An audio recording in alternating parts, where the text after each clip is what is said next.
হ্যাঁ। তো আল্লাহ মায়া করবে। আসসালামু আলাইকুম সুধী দর্শক, স্বাগত জানাচ্ছি নতুন একটা ভিডিওতে।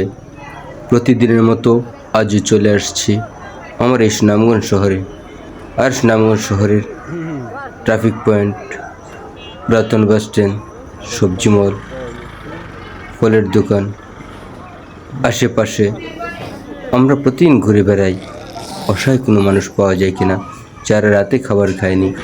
আমরা চেষ্টা করি অন্তত একজন লোককে হলেও যেন একবেলা ক্ষুধা নিবারণ করতে পারি, তার জন্য চেষ্টা করি। আর সে উদ্দেশ্যে আজকে পথ চলা আমরা চলছি, আপনারা সাথে থাকুন।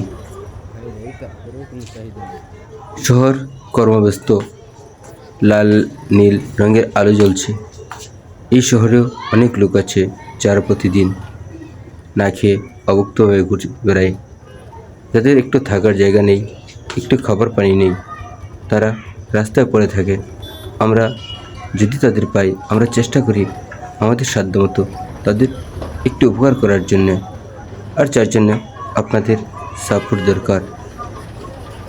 আমি আমার জায়গাতে চেষ্টা করছি, আমরা যে যেখানে আছি, যেভাবে আছি, যদি আমরা ওদের পাশে একটু দাঁড়াই, হয়তো তারা অন্তত একবেলা ভালো খেতে পারবে।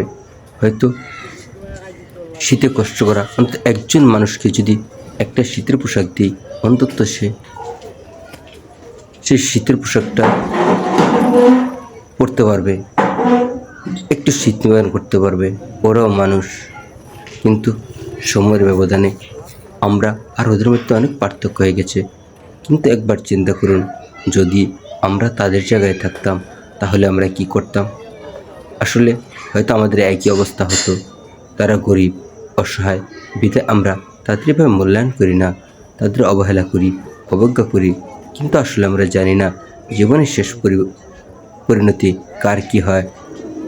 ইতিহাস থেকে আমরা দেখেছি বহু লোক যাদের অনেক সন্তানরা উচ্চশিক্ষিত, হাজার হাজার কোটি টাকার মালিক, কিন্তু বাবা মা বৃদ্ধাশ্রমে অথবা পাগল হয়ে ঘুরে বেড়াচ্ছে, তাদের ঠিকমতো পরিচর্যা করছে না, খাওয়াচ্ছে না। আমাদের সমাজে আমরা অনেকেই এমন আছি। আসুন না আমরা চেষ্টা করি আমাদের আশেপাশে থাকা যে মানুষগুলো আছে তাদের অন্তত একবেলা একটু ভালো খাওয়ানোর চেষ্টা, অথবা একবেলা ক্ষুধা নিবারণ করার চেষ্টা করি। আর অসহায় যারা আছেন এই শীতের মধ্যে, যারা থাকতে পারছেন না, তাদের অন্তত একটা কম্বল অথবা আপনার পুরাতন একটা কাপড় তাদের দিন, দেখবেন তারা অনেক খুশি হবে। আসলে আমাদের কাছে যেটা পুরাতন